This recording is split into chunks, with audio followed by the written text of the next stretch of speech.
일단 국회 세종사당 건립과 관련해서 이제 그 실무를 담당을 했었고요.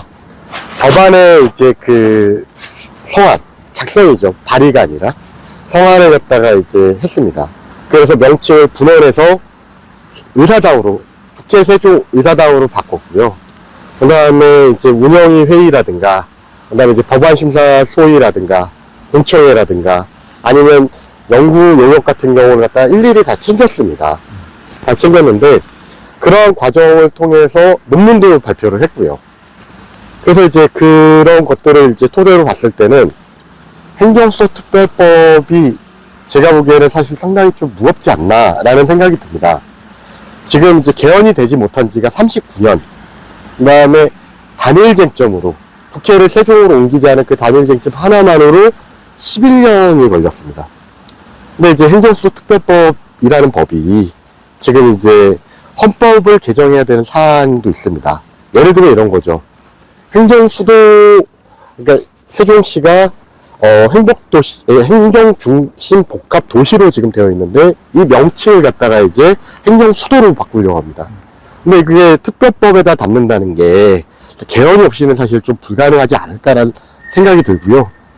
그게 2조에 있습니다. 엄태영 복귀의원 법안에 2조에 들어가 있는데, 그게 막히기 시작하면 이제 정부 부처 이전, 헌법상의 기관, 그 다음 미이전 부처들, 이 부처들도 쫙쫙 내려오기가 힘듭니다. 속도, 법안의 심사를 갖다가 내기가 어렵다는 얘기입니다. 그렇다라고 했을 때 이게 언제 과연 통과될 수 있을 것인가에 대한 고민이 일단 앞섭니다. 그래서 저는 법안을 좀 얇게 썰어서 슬라이스로 좀 처리하는 게 어떨까. 그래서 그게 사례가 없었던 것도 아닙니다. 뭐냐면 예전에 이해찬 당대표 당시, 민주당 당대표 당시에 국회 전체를 옮기자라는 법안이 2012년도 박수현 의원 법안부터 해서 이해찬 의원 법안까지 왔어요. 근데 왔는데도 불구하고 그 통과가 안 됐답니다. 그러고 나서 딱 당에서 전략을 바꾼 게 뭐냐면 그 부분 이전만이라도 하자. 그 부분 이전을 어떻게 하냐라고 했을 때는 세종에 소재하는 부처가 있는 것만큼 국회 상임위도 내려가야 효율성을 갖다 높일 수 있다. 라는 그 간명한 원칙 하나, 이런 걸로 지금 됐습니다.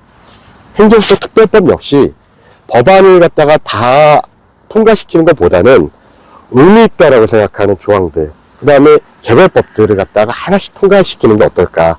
단계적으로 보자는 말씀을 저는 좀 드리고 싶습니다. 더 큰 바람, 어떻게 보면 욕심일 수도 있는데, 그런 것들을 갖다가 시간만 늦어지고 안 될 바에는 차라리 쪼개서 했던 게 더 유리하다는 거는 입법 과정이나 아니면 예산에서는 많이 볼 수 있는 흔한 사례들입니다. 입법의 구조, 과정, 그 다음에 절차, 이런 것들을 숙지를 하지 않으면 세종은 입법이나 예산이나 쉽지 않다고 저는 생각을 합니다. 역량을 어떻게 측정할 것인가는 그러니까 해당 부처의 장관이라든가 차관이라든가 뭐 실장이라든가 이런 사람들을 얼마나 만났는지가 횟수가 아니라 세종 몫으로 얼마나 숫자로 증명될 수 있게끔 얼마나 가져왔느냐. 또 하나는 뭐냐면 법안을 갖다가 지금 성공시켰냐 안 시켰냐. 성공을 못할 수도 있어요. 그 못했을 때는 과연 어디까지 그 과정을 갖다가 끌고 갈 수 있느냐. 이런 것들도 고려해서, 왜 끌고 갔을 때는 그만큼 여론이 이제 프레이밍도 잡힌 거고, 아, 이게 문제의식을 갖다 사람들이 조금씩 다 인식한다는 거 아닙니까? 근데 그런 부분에서는 사실 이제 보여줄 수 역량이라고 그러면, 아, 예산 통과로 얻어지는 세종몫의 숫자, 그 다음에 입법 같은 경우는 통과가 기준점이겠지만, 통과까지 가지 못한다 하더라도 이 과정에서 얼마나 사람들에게 홍보를 갖다 하고 문제의식을 갖다 심어줬느냐, 이런 게 기준점이 될 수 있지 않을까라고 싶습니다. 근데 다만 경험하지 않은 사람들은 그 자체가 왜 이런 식으로 해야 되는지를 모르는 거죠. 예를 들어 드리겠습니다. 예를 들어서 뭐냐면 A라는 기관이 있어요. 그 A라는 기관에 전국적인 조직이 있고 시도마다 한 두어 명씩을 갖다가 이제 그 인력 증언을 하고 싶어요. 인건비를 증액을 하고 싶어요. 근데 보십시오. 17개 시도에 2명씩이면 34명입니다. 근데 그게 5년 동안 안 됐어요. 5년 동안 안 됐는데 5년째 저는 이렇게 얘기했습니다.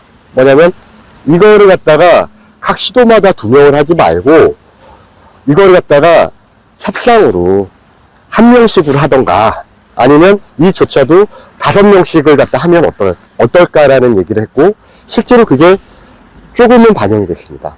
7, 8명 정도? 그러면 다음 연도에는 그 정도 더 할 수 있는 거고 다음 연도에는 그 정도 더 할 수 있는데 5년을 그냥 아무것도 안 하고 있는 것보다는 그렇게 조금은 불편하긴 하지만은 변화되고 이제 점진적으로 나아가는 게 있지 않습니까? 근데 그런 것들에 대한 거는 사람들이 좀 아쉽죠.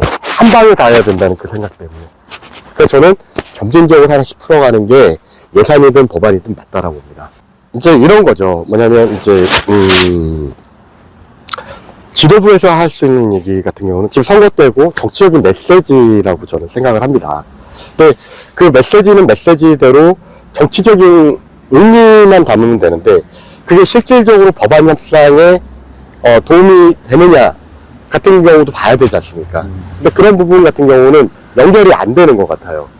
그러니까 실질적으로 조항이 몇 개가 있고 그 다음에 또 하나는 뭐냐면 어느 지점에서 안 풀리고 있는지 어떤 깔딱고개라고 얘기를 해야 되나요? 그 깔딱고개 숨 넘어가기 직전에 어떤 그 지점을 갖다가 한 번도 고민해 본 적이 없어요. 근데 이 법이 빨리 통과되기를 바라는 여망도 있지만 반면에 왜 이게 안 통과되는 지점인지에 대한 고민과 이걸 해소하는 게 저는 더 중요하다고 봅니다.